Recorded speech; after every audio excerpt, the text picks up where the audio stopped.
Vous êtes bien sur BFM Politique. Notre invité ce matin, c'est le ministre de l'Intérieur. Bonjour Bruno Retailleau. Merci d'être avec nous, d'avoir réservé votre première intervention après la déclaration de politique générale du Premier ministre à BFM TV.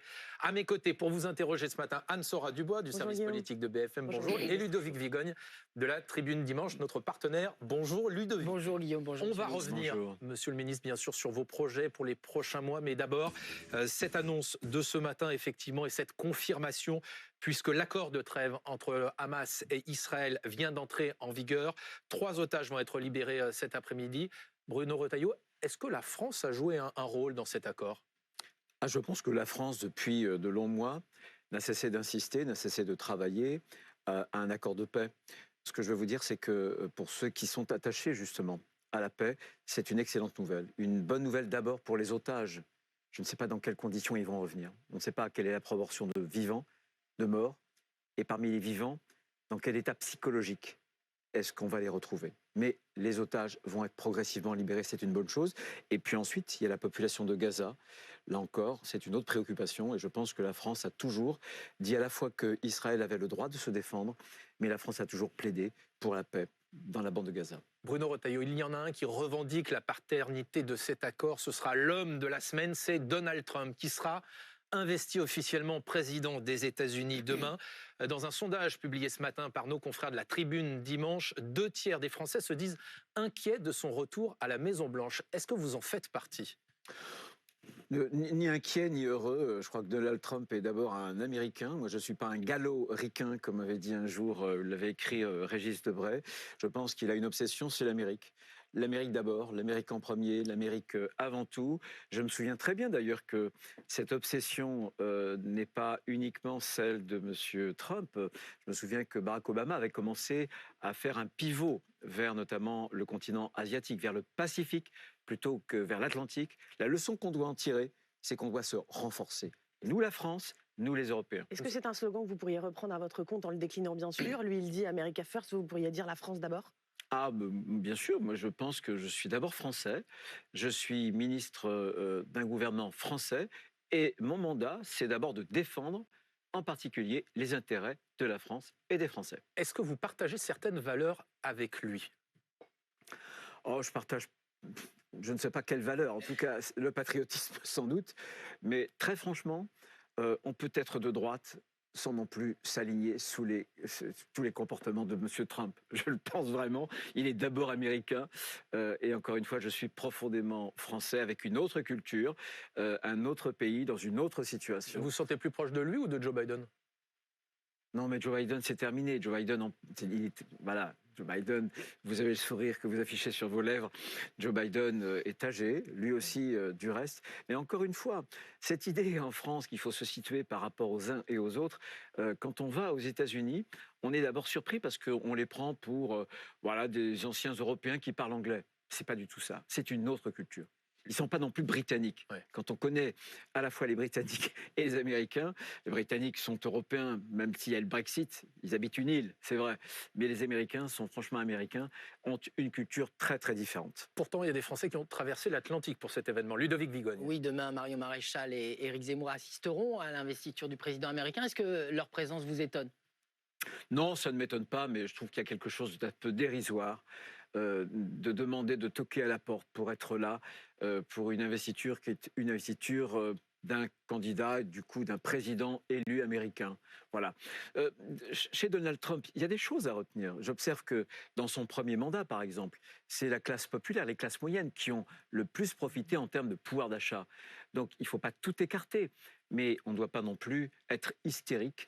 On doit garder, je pense, son sang-froid et se dire qu'on est dans un pays si différent, avec d'autres défis. Et c'est ce que les Français attendent de nous. Ils n'attendent pas de nous qu'on singe M. Trump, ou quiconque d'ailleurs. Mais ils attendent de nous qu'on s'attelle à leurs problèmes quotidiens avec vérité, avec courage. C'est ce que je fais dans un domaine qui n'est pas facile, qui est le mien, sur la sécurité, sur l'immigration, on en parlera tout à l'heure. Et alors justement, en matière d'immigration, Donald Trump promet dès mardi des arrestations massives de migrants illégaux et, je cite, la plus grande opération d'expulsion de toute l'histoire. Est-ce que sur cette question de la lutte contre l'immigration clandestine, c'est, sinon un modèle, en tout cas une source d'inspiration ? Ni l'un ni l'autre, puisqu'on n'a pas le même droit. D'accord. Nous, sur le continent européen, je veux que nos compatriotes le sachent, on a échafaudé depuis des années et des années un droit qui ne nous permet pas d'expulser rapidement les étrangers. Oui. Une directive retour, par exemple, qui donne le choix aux clandestins de retourner ou pas. Avec cette directive retour, c'est le clandestin qui a dans ses mains la décision avec un départ volontaire. Voilà, c'est un droit qui est très très contraignant. Vous voulez le faire changer, ce droit? Bien sûr. J'ai obtenu d'ailleurs, dans un Conseil européen qui réunissait les 27 ministres de l'Intérieur, qu'il y ait un consensus. J'ai discuté avec mon homologue polonais, puisque c'est la Pologne qui prend depuis le 1er janvier la présidence de l'Union, et la Pologne accepte justement d'en faire une priorité de sa présidence. Madame Ursula von der Leyen, d'ailleurs aussi, a écrit à tous les chefs d'État en disant que cette directive retour devait être modifiée. Je le cite en français, pas en anglais, parce que c'était une question d'urgence. Bruno Retailleau. Je m'en félicite, vous voyez. Justement, on va en dire la déclaration de politique générale du Premier ministre François Bayrou, qui a évoqué la question de la sécurité et de la question de l'immigration. Il a dit, je cite, que l'immigration est une question de proportion. Alors, sur cette question de l'immigration, est-ce que la ligne Bayrou, c'est la ligne Retailleau? En tout cas, les propos qu'il a tenus à la tribune de l'Assemblée nationale, j'aurais pu les tenir. Puisque je suis absolument convaincu, je n'ai jamais été partisan, moi, d'une immigration zéro. D'ailleurs, ça n'existe nulle part, si peut-être en Corée du Nord. Bon.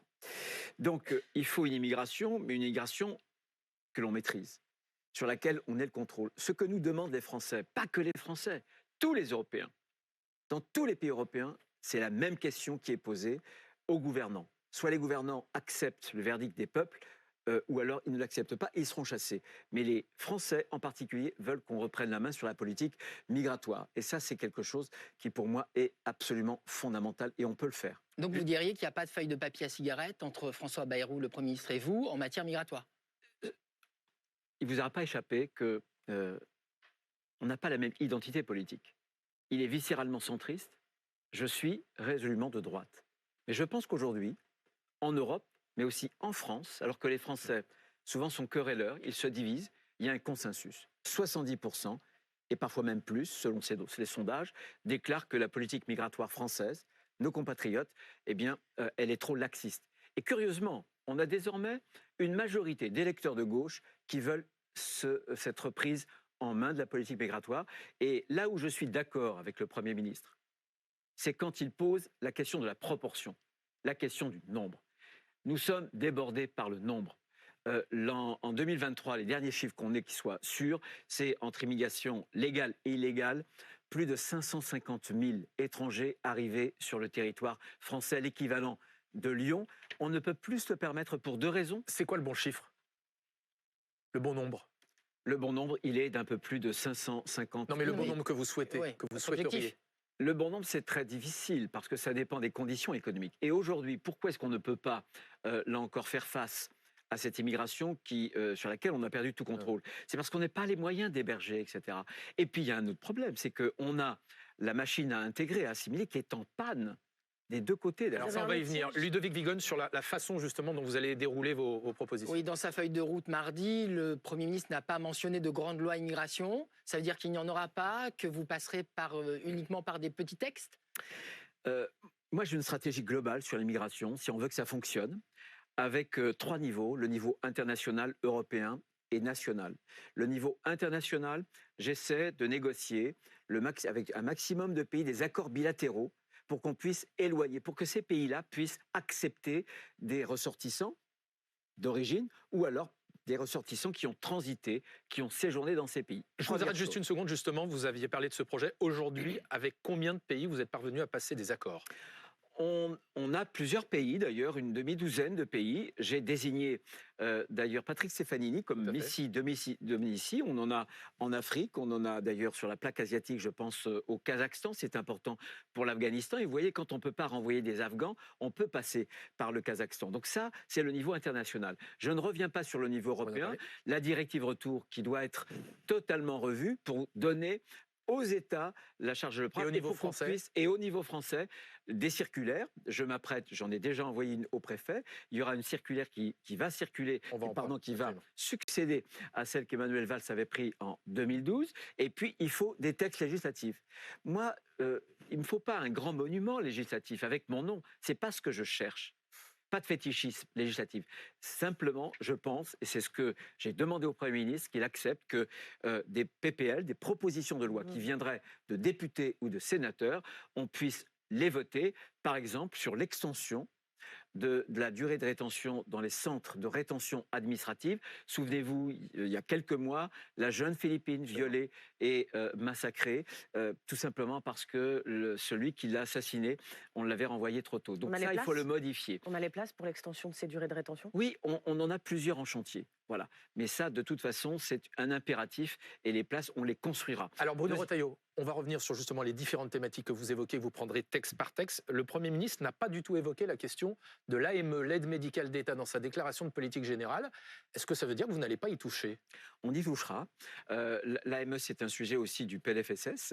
L'AME, il faut savoir aussi, ce que moi je veux, je le dis aux Français, c'est que je veux que sur tous nos systèmes sociaux, la France ne soit pas en avance plus généreuse que les pays européens.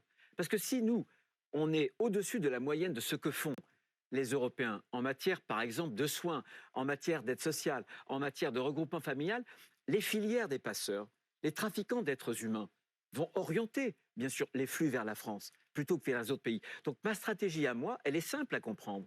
C'est de se situer, pour la France, dans la moyenne basse des pays européens. C'est le cas pour l'AME. Et l'AME, je demande à ce qu'on reprenne les conclusions d'un rapport qui avait fait d'ailleurs Patrick Stefanini et M.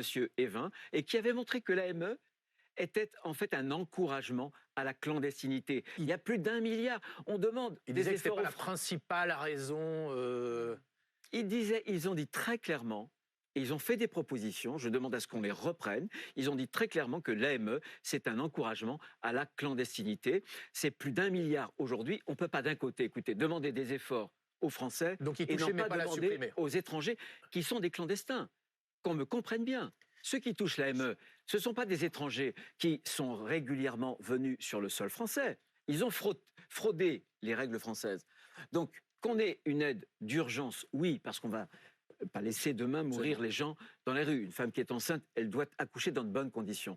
Mais il y a une différence, et ça c'est important. Je ne vois pas pourquoi la France ne ferait pas ce que l'Allemagne, la Suède et bien d'autres pays font en matière d'aide médicale. Anne-Sora Dubois, il y a un autre texte qui va venir, ce sera sur Mayotte notamment. Oui, texte sur Mayotte. Est-ce que vous êtes pour remettre en cause plus largement le droit du sol à Mayotte? Ça a déjà été fait plusieurs fois. Durcir encore? Mais bien sûr, bien sûr. Vous savez que le Conseil constitutionnel... Jusqu'où? Le Conseil constitutionnel, je vais répondre très précisément, lorsqu'il a censuré une trentaine d'articles de la loi immigration, il a censuré aussi un de ces articles qui durcissait le droit du sol. Le groupe LR, à l'Assemblée nationale, déposera dans sa niche, nous l'examinerons bientôt, une proposition de loi pour réduire, pour durcir. Il y a deux choses.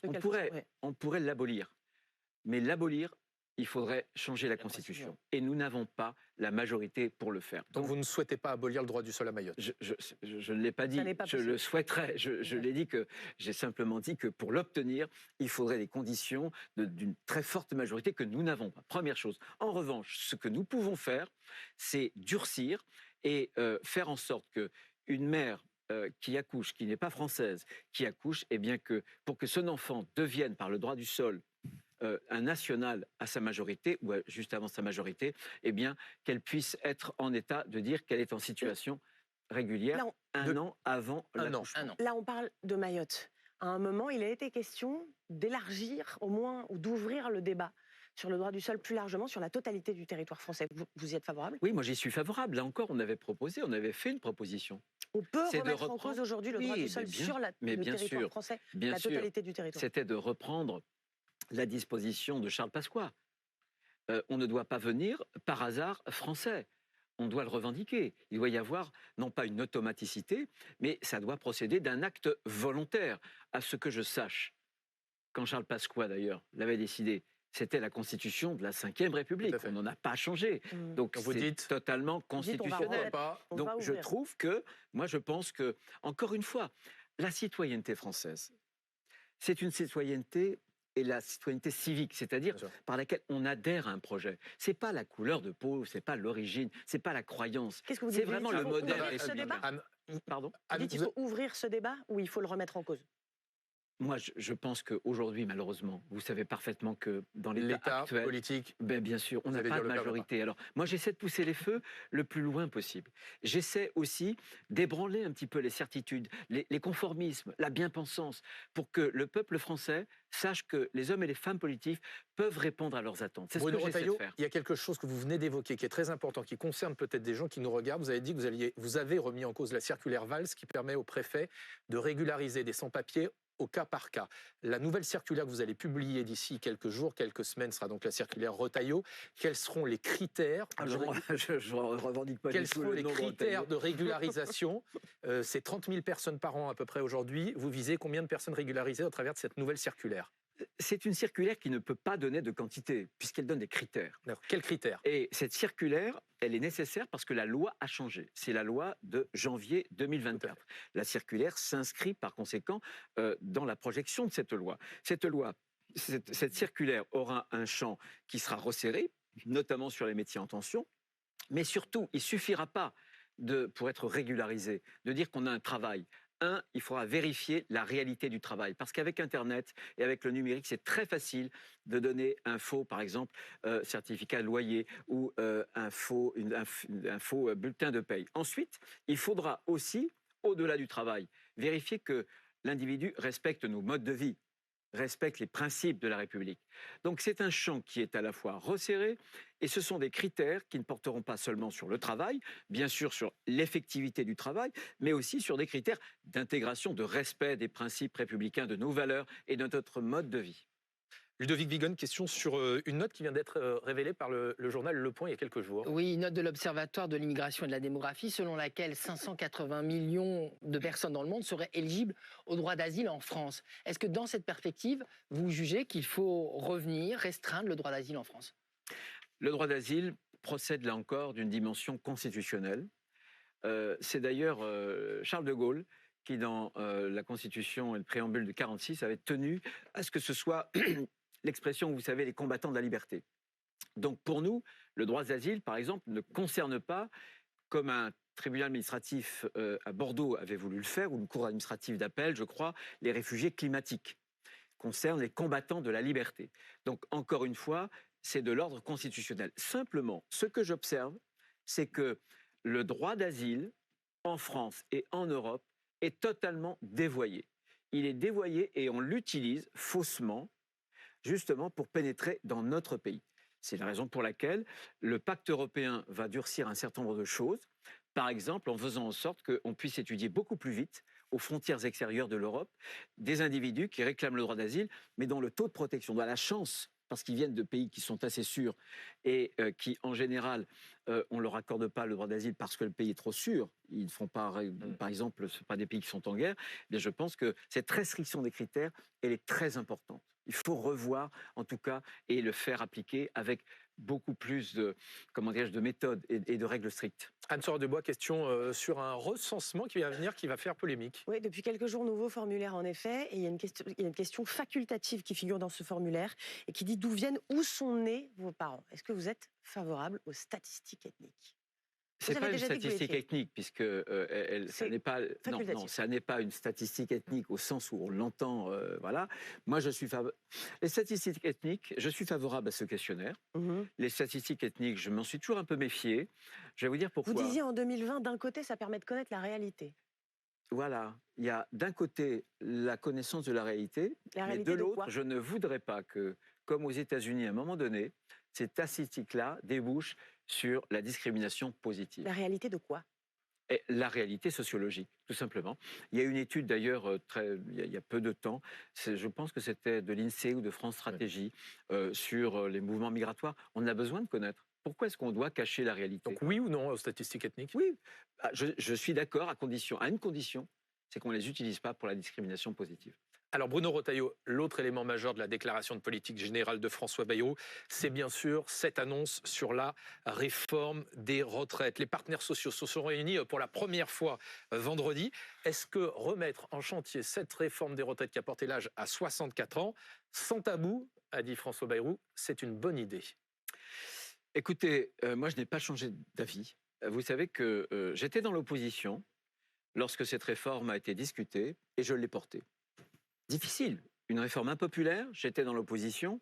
Par démagogie, j'aurais très bien pu dire, écoutez, je vais la combattre. Vous étiez même pour 65 ans à un moment. Absolument, ma famille politique a toujours été, au présidentiel d'ailleurs, Valérie Pécresse a porté cette conviction que le régime par répartition est un régime démographique. Or, en 2027, on aura autant de décès que de naissances. Et ce que je veux dire, c'est que si je n'ai pas changé de position, c'est tout simplement parce que dire aux Françaises et aux Français qu'on peut sauver notre modèle social en travaillant moins, dire qu'on peut gagner plus en travaillant moins, c'est leur mentir.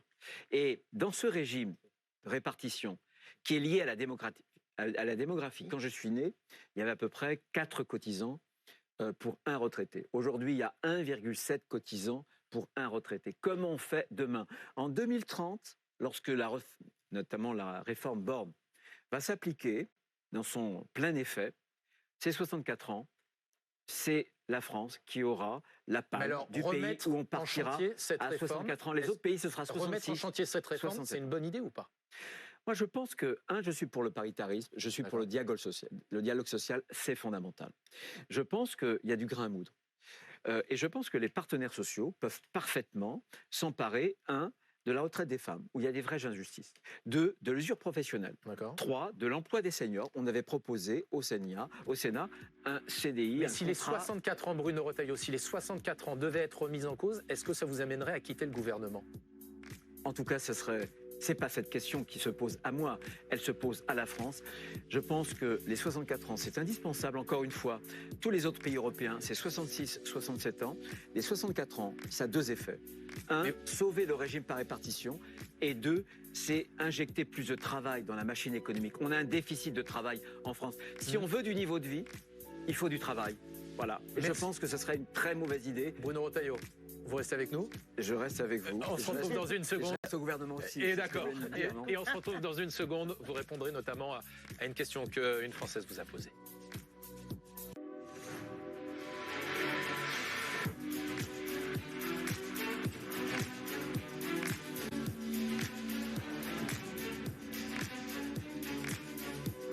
BFM TV, BFM Politique, Guillaume Daret.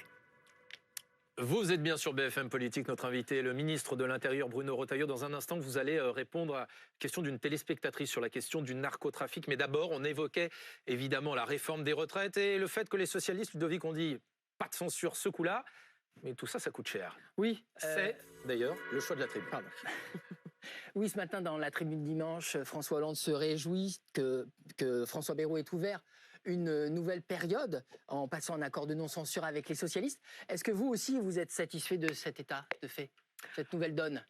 En tout cas, moi, je me réjouis de ce qu'il y ait un premier pas des socialistes vers un peu plus de liberté vis-à-vis des insoumis. Ça, c'est plutôt une bonne nouvelle.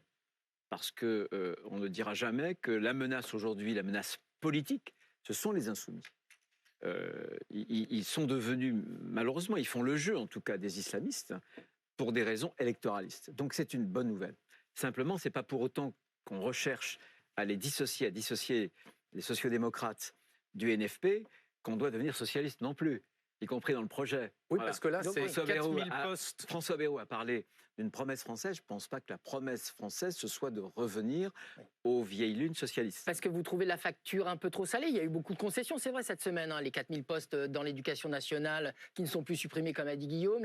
Le non-remboursement de certains médicaments qui est abandonné, etc., etc. Vous trouvez que la facture est un peu trop salée? Je pense qu'il y a d'abord la question des retraites. Je pense qu'au-dessus même du budget, la question de retraite, c'est systémique, c'est notre modèle social. Vous avez dit pas de retour aux 64 ans. Mais sur les concessions financières, vous êtes à l'aise avec ça?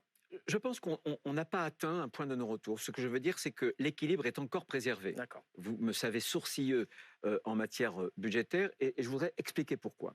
On est encore sur un équilibre où, d'abord, il y a l'objectif des 3% en 2029. Bien.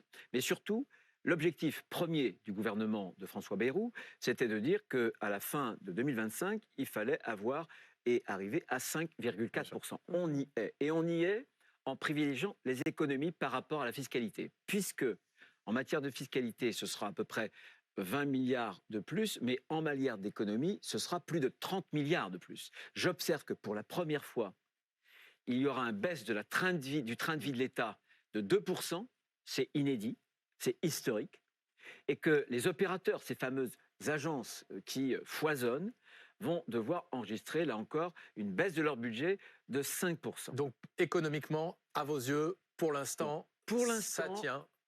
Ça tient, mais vous à serez la vigilant. condition qu'il n'y ait pas de dérapage, notamment en matière d'examen parlementaire. Alors, on va regarder ça. Bruno Retailleau, on a choisi de donner dans BFM Politique la parole à ces Français, ces habitants qui parfois ont le sentiment de ne pas être assez écoutés par les politiques, ceux qui font la France. Ce matin, c'est Karine Brouillard qui vous pose une question. Son fils est mort dans une fusillade à Marseille, elle demande justice et veut comprendre comment son fils, justement, qui lui avait dit trouver un petit boulot dans un restaurant, s'est retrouvé impliqué dans une histoire de trafic de drogue. Écoutez sa question.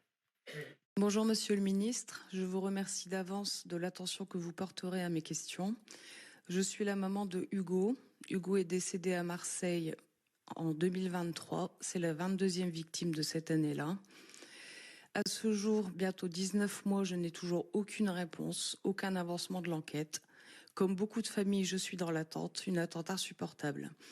Je sais que l'année dernière, vous avez déployé beaucoup de moyens pour faire avancer les choses. Maintenant, nous attendons vraiment des réponses pénales. Que pensez-vous faire? Qu'est-ce que vous lui répondez, Bruno Retailleau? D'abord, ma compassion, parce que c'est une maman qui a perdu son fils. Je connais cette histoire. L'année 2023 a été terrible, puisque c'est pratiquement 50 victimes de règlement de compte. Moi, je pense qu'il faut renverser la table. C'est-à-dire? Je pense que, et je ne le dis pas depuis que je suis ministre, je le disais quand j'étais sénateur, j'avais déclenché une commission d'enquête qui a abouti à des conclusions, qui a abouti à un texte de loi qui va être examiné dans quelques jours, à partir du 28 janvier. C'est-à-dire la chose suivante, on est submergé. J'étais lundi à féliciter les douaniers, les gendarmes notamment, les policiers, avec une saisie record de cocaïne de 2 tonnes. Et on a saisi l'an dernier 47 tonnes. C'est énormément moitié plus que l'année 2023. 2023, c'était justement 23 tonnes de saisie de cocaïne. L'année suivante, 47 tonnes. Malgré tout, il y a une submersion. Et aujourd'hui, la drogue la plus dure, elle est disponible partout, dans nos villages comme dans les villes. Et elle est disponible tout le temps, notamment avec Uber Shift. Ce que je veux dire désormais, c'est que j'ai proposé à ce qu'on érige cette lutte contre le narcotrafic au même stade comme une grande cause nationale, comme on l'a fait pour le terrorisme, et on a eu des résultats avec les terrorismes. Et donc, il faut tout changer. Il faudra créer une chaîne judiciaire avec un parquet dédié. Vous savez qu'il y a un parquet antiterroriste. Il faut qu'il y ait un parquet anti-criminalité organisé. Il faut des techniques spéciales d'enquête. J'étais hier avec le GIGN et il me montrait que parfois on est limité, on ne combat pas à armes égales entre ces trafiquants qui utilisent les outils numériques. Et nous, notre droit parfois est trop contraint. Technique spéciale d'enquête. Et on va forger un nouvel arsenal et on va mettre le paquet. Il nous faudra des années. Je ne suis pas en train de vous dire et de vous promettre la lune immédiatement. Vous avez dit des années et des années, mais on va y consacrer toute notre force. Vous on va changer. Vous avez ciblé de vitesse. les consommateurs aussi, notamment de cannabis. Question d'Anne Sora-Dubois. Est-ce que les amendes forfaitaires, elles sont à 250 euros? 150 si c'est payé tout de suite, je crois. 150 si c'est payé tout de suite, 200 avec majoration. Est-ce qu'il faut les augmenter? Bien, Ça vous paraît... Vous connaissez le dossier, j'espère que vous n'avez pas payé vous-même. Non, pas du tout. Ça vous paraît réellement dissuasif? Non, l'agence forfaitaire... L'amende. L'amende forfaitaire vise précisément... Une agence spéciale? Oui, exactement. Les petits consommateurs. Non, mais les petits consommateurs. Il faut taper aussi les consommateurs. Il faut dire aux consommateurs que fumer un joint, un rail de coke, c'est participer Et ça suffit? à cette entreprise. Non, bien sûr Faut que non. l'augmenter? On va d'ailleurs, Ou non? j'ai prévu de faire, bien sûr, l'augmenter, pourquoi pas, j'ai prévu aussi de faire un spot qui va être avec des images choc, exactement comme on en a notamment pour la prévention routière, parce qu'il faut dire aux consommateurs que s'il n'y avait pas de consommation, il n'y aurait pas de production, il n'y aurait pas non plus pourquoi pas augmenter de trafic. l'amende forfaitaire? Vous dites il faut le faire. Mais ça ne suffira pas. Moi, je veux culpabiliser, c'est clair, au maximum les consommateurs, bien sûr. Il y en a 5 millions, c'est énorme en France. Je veux les culpabiliser et que l'on sorte de cette culture du joint récréatif. Parce que ça fait d'énormes dégâts, y compris chez des jeunes au niveau sanitaire. Je veux dire aussi que ceux qui consomment se rendent responsables de ces enfants, de ces jeunes, de ces adolescents qui sont tués par les narcotrafiquants. En revanche, ça ne suffira pas et il faut, contre la criminalité organisée, un nouvel arsenal. Il faut vraiment changer de braquet, il faut prendre des instruments comme les Italiens l'ont fait, avec un statut de repenti, les informateurs, avec des techniques qui seront beaucoup plus intrusives et on se mettra au niveau de la menace. C'est une menace existentielle pour la nation, avec Bruno la corruption on va venir. partout. Bruno Retailleau, question sur des événements qui se sont passés cette nuit en France. Menaces, criminalité de tous les jours. Cette nuit, des violences urbaines ont éclaté à Mâcon. Donc des bâtiments publics dégradés, des véhicules incendiés, 3 véhicules de police endommagés. Qu'est-ce que vous répondez? Toujours l'ordre, l'ordre, l'ordre? Mais bien sûr. Et j'ai eu ce matin, mon directeur de cabinet a eu le préfet, j'ai eu Jean-Patrick Courtois qui est un ami, qui est le maire de Mâcon, qui se débat, qui lutte courageusement. Et je lui ai dit que nous allions aussi donner au préfet des forces supplémentaires. À Mâcon. Mais écoutez, à Mâcon, écoutez-moi bien, les forces supplémentaires, ça ne suffira pas. Si on veut attaquer le mal à la racine, il va falloir judiciariser. C'est un travail de fond, c'est-à-dire que ça nécessite ce qu'on appelle un continuum de sécurité, changer les outils juridiques, je l'ai dit, mais il faut que les forces de sécurité, la justice, la douane, etc., les policiers municipaux, tous ensemble, on fasse ce travail. Et c'est quand on judiciarise, on arrive à enfermer et à faire condamner, il faut évidemment, et Gérald Darmanin a raison, il faut vraiment les isoler, parce qu'aujourd'hui, les grands trafiquants, à l'ombre et dans le confort, si j'ose dire, de leur prison, continuent à diligenter des homicides. Et là encore, ils gèrent leur trafic. C'est inacceptable. Bruno Retailleau, venons-en aux relations entre la France et l'Algérie. Alors, tout ça est venu notamment de plusieurs arrestations et le fait que vous ayez essayé de renvoyer un influenceur algérien, Doualem, qui pour l'instant est toujours en France, puisque sa rétention a été prolongée. Très concrètement, est-ce que vous allez essayer de le renvoyer en Algérie? Il est désormais retenu et il sera jugé. Mais là, cette position était inacceptable. J'ai considéré que la France avait été humiliée. Je veux dire un mot de Boualem Sansal, qui est un ami, mais qui est aussi un ressortissant français, qui a été arrêté injustement et détenu arbitrairement. Il est âgé et il est malade. Voilà. Et on a cette... Vous avez des nouvelles de lui? Non, je n'ai pas eu des nouvelles. On a des nouvelles par son épouse, très indirectement. Et j'ai eu il y a quelques heures celui qui est son avocat. Mais ce que je veux dire, c'est qu'il y a eu les influenceurs. Et là, je ne peux rien supporter. Je ne laisserai rien passer. Mais concernant Doualem, l'Algérie n'a pas pu accéder à votre demande. Qu'est-ce qu'on fait? On retente ou on se couche? Pardon, répétez. Concernant Doualem, l'Algérie n'a pas accepté de le reprendre sur son territoire. Vous avez dit n'a pas pu. Non, n'a pas voulu. N'a pas voulu, oui. L'Algérie n'a pas respecté le droit international. Elle n'a même pas respecté les textes qu'elle s'est donnés par l'accord entre nos deux pays de 1994, un protocole qui indique, comme la Convention de Chicago, le droit international, que quand vous avez un ressortissant algérien, que vous avez un passeport biométrique, donc infalsifiable, qui est en cours de validité, alors vous devez accepter. Alors qu'est-ce qu'il faut faire? Le droit international. Bruno Retailleau, est-ce qu'il faut prendre des mesures de rétorsion supplémentaires? Je suis favorable. Je pense que je connais les douleurs de l'histoire. Je connais parfaitement le passé, l'histoire que nous avons, la France et l'Algérie. Mais au nom de ces douleurs de l'histoire, un pays comme l'Algérie ne peut pas offenser un pays comme la France, y compris détenir, dans des conditions que je viens de vous donner, un ressortissant français.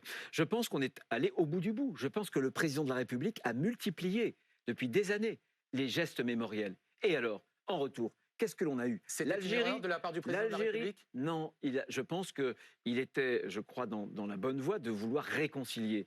Mais je pense que ces tentatives de réconciliation ont été très très limitées, n'ont pas été payées de retour. Et je pense qu'aujourd'hui, il y a un certain nombre de mesures, des mesures individuelles, visas diplomatiques et autres, des mesures plus collectives. Je pense à l'accord de 68, je pense aussi à l'échange de lettres pour les diplomates de 2007. Je pense qu'on a une graduation de la riposte, de la réponse.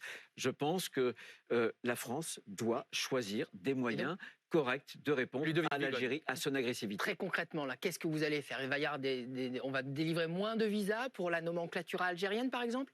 Moi, je suis favorable à des mesures fortes. Mais ce n'est pas moi qui prends la décision. C'est le président de la République? C'est évidemment au plus haut niveau que cette décision doit être prise. Simplement, ce que j'observe, c'est que sans rapport de force, je pense qu'on n'y arrivera pas. Donc je pense qu'on est arrivé au bout de ce que la France pouvait faire. Et au moment où on en est, il y a à la fois la relation entre deux pays, mais il y a aussi la fierté française. Et je pense que cette fierté française a été en quelque sorte blessée par l'offense que l'Algérie a faite à la France, notamment à travers Boualem Sansal et à travers cet influenceur. Est-ce que ça veut dire, Bruno Retailleau, que vous appelez le président de la République à rompre l'accord de 1968 ? Je n'ai jamais, vous savez, c'est lui, les plus hautes autorités. J'ai des défauts, j'ai des qualités, c'est peut-être les mêmes d'ailleurs, mais c'est difficile de me faire bouger de ligne. Vous voyez, et depuis très longtemps, j'ai dénoncé cet accord de 68. J'avais même déposé une résolution il y a quelques années au Sénat pour le dénoncer. Au chef de l'État de le faire aujourd'hui. Ce que j'observe, je suis ministre de l'Intérieur, donc je ne dirige pas la diplomatie française. En termes d'immigration, je pense que cet accord est daté. Cet accord, en fait, a déformé l'immigration algérienne, qui est une immigration avant tout familiale, plutôt que de travail. Par exemple, par rapport au Maroc, le Maroc, l'immigration est à 34% familiale. Pour l'Algérie, c'est à plus de 50%. Donc je pense que cet accord, il n'a plus lieu d'être parce qu'il exprimait une situation historique. Cette situation historique est aujourd'hui, je pense, dépassée. Il faut le mettre sur la table, voilà, comme d'autres instruments. Et juste en un mot, comment vous qualifieriez aujourd'hui l'état des relations entre la France et l'Algérie? En un mot. Agressive. Du côté algérien. Agressive. Et ces relations, aujourd'hui, sont réduites à minima. C'est une agression de l'Algérie contre la France. Mais la France a fait, par la voix du président de la République, tout ce qu'elle pouvait sur le chemin de la réconciliation. Et en retour, on n'a eu en réalité que des gestes d'agression. Voilà. Bruno Retailleau, je vais vous proposer 3 questions, 3 types de photos. Vous allez voir pour nous répondre. Est-ce que vous êtes plutôt aujourd'hui, Bruno Retailleau, Sandrine Rousseau ou Elon Musk? Sandrine Rousseau qui fait partie de ceux qui ont appelé à quitter le réseau social X. On le sait, Elon Musk, lui, est un soutien et un partisan du président nouvellement élu Donald Trump. Plutôt Sandrine Rousseau ou Elon Musk? Est-ce que vous allez... Je ne réponds pas. Sandrine Rousseau, vous auriez pu ajouter qu'elle était pour le droit à l'appareil. C'est vrai. Je vous ai dit tout à l'heure qu'on ne pouvait pas redresser le niveau de vie, notre modèle social. C'était pour vous faire si sourire. On travaille de moins en moins. Très concrètement, Bruno Retailleau, est-ce que vous allez quitter le réseau social X? Non. Et je vais vous dire pourquoi.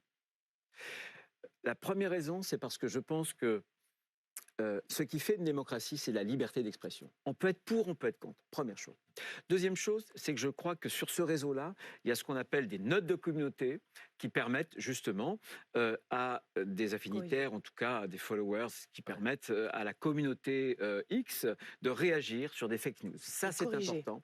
Et moi, il y a quelque chose qui est piquant, qui est un peu hypocrite dans cette affaire. Moi, je me souviens très bien que ceux qui aujourd'hui voudraient quitter le réseau X étaient les mêmes qui soutenaient la loi Avia. La loi Avia de l'époque, je l'avais combattue. J'avais saisi le Conseil constitutionnel avec mon groupe et le Conseil constitutionnel avait indiqué qu'elle était contraire à la liberté d'expression puisqu'elle voulait donner aux GAFAM, justement, elle voulait en quelque sorte privatiser la censure. Je ne suis pas pour la haine en ligne, je la combats, je le montre d'ailleurs avec les influenceurs algériens qui appellent au meurtre et au viol. Donc je ne laisse rien passer, mais je suis attaché à la liberté. Voilà. Autre photo, regardez, vous êtes plutôt Laurent Wauquiez ou Bruno Retailleau? Vous êtes devenu, Bruno Retailleau, l'un des ministres les plus populaires du gouvernement. Ça ne vous a pas échappé que votre parti, les Républicains auxquels vous appartenez, va devoir élire un nouveau président avant l'été. Alors, plutôt Bruno Retailleau ou Laurent Wauquiez? Question très concrète, Bruno Retailleau, est-ce que vous serez candidat à la présidence des Républicains? Et vous, madame, est-ce que vous êtes plutôt Ludovic Vigogne ou Guillaume Daret? Est-ce que vous serez candidat à la présidence? Je ne suis pas à ce point narcissique que je vais me comparer. Non, mais est-ce que vous serez candidat à la présidence des Républicains? Moi, mon travail, je prendrai toutes mes responsabilités, mais surtout, c'est une famille politique. C'est une famille politique qui est la mienne. Je m'y suis toujours intéressé et j'ai toujours indiqué que ce qui est important, c'est la ligne politique, c'est le projet politique. On a des lignes très voisines avec Laurent. Moi, je fais un travail, j'essaie de montrer, là où je suis, dans des circonstances qui sont compliquées, inextricables d'ailleurs, puisque nous n'avons pas de majorité au Parlement. Donc, je n'ai pas les mains totalement libres. Ce que j'essaie de démontrer, c'est que la droite au pouvoir pouvait non pas renoncer à ses convictions, se renier elle-même, mais qu'elle pouvait au contraire appliquer ses convictions. C'est fondamental pour relever... on peut être pour... Et j'observe d'ailleurs que dans ce que je propose, beaucoup d'électeurs de gauche me disent « mais nous, on n'est pas de votre bord, Et ce que vous proposez, nous, l'autorité et la fermeté, Donc, ça nous va Quand je bien. vous entends, Bruno Retailleau, c'est que vous n'excluez pas d'être candidat à la présidence des Républicains. Écoutez, je me consacre totalement à ma tâche. Mais vous avez pris Croyez-moi, votre décision ou pas? j'ai suffisamment à faire. Je ne sais pas quand est-ce que sera d'ailleurs cette élection, Mais si vous elle ne sera l'excluez au pas. milieu de l'année ou si ce sera à la fin de l'année. Donc vraiment, j'ai beaucoup à faire D'accord. et Il a dit je un me autre- dois d'abord à ma tâche. Laurent Wauquiez a prononcé un autre mot un peu plus loin sur la présidentielle. Ludovic Oui, Ligonnès. il a dit qu'il travaillait à être le candidat naturel de sa famille. Est-ce que vous pensez qu'il peut l'être? Est-ce que vous pourriez l'être, vous aussi, en vue de 2027? Je vois bien où vous voulez en venir. Tant En tout mieux. cas, j'ai toujours indiqué que Laurent est un des grands talents de famille politique. Donc il aura un rôle à jouer, bien évidemment. Il aura Lequel un rôle à jouer. Est-ce qu'il est Lequel le candidat naturel? Je me refuse à parler de 2027. C'est absurde parce que les circonstances politiques sont telles que vous ne pouvez rien prévoir. Première chose. C'est pas seulement absurde, mais c'est dangereux. Parce que ce que les Français attendent de nous, et notamment nous qui sommes au gouvernement, c'est qu'on ait une obsession, améliorer leur quotidien, faire en sorte d'avoir des résultats. Et si ils sentent qu'on est dans le coup d'après, je pense qu'on sera décrédibilisé. Je pense vraiment, moi, que je parlais de liberté tout à l'heure. Je revendique cette liberté. Et c'est quoi ma liberté aujourd'hui? Qu'est-ce qui fait ma force? C'est que je ne suis pas dans le coup d'après. Je ne suis pas dans le coup d'après. Moi, je n'ai pas ce virus de la présidentielle. Je l'ai souvent dit. Et vous le savez, pour ceux qui m'ont déjà interrogé. C'est ma liberté, mais je crois que cette liberté, c'est ma puissance d'action aussi. Voilà. J'ai des convictions, encore une fois, on peut être pour, on peut être contre, mais au moins, je les exprime clairement et j'essaie de contribuer au redressement de mon pays que j'aime, parce que je suis patriote, c'est tout. Vous parlez de vos convictions, juste question courte, réponse courte. Le Premier ministre Yael Braun-Pivet l'a regretté, n'a pas fixé de date pour la reprise ou non du texte sur la fin de vie. Vous êtes favorable ou pas à ce qu'on reprenne ce texte sur la fin de vie à l'Assemblée? Ah non, mais j'ai toujours dit que moi, sur la fin de vie, le texte ne m'allait pas du tout, pour plein de raisons.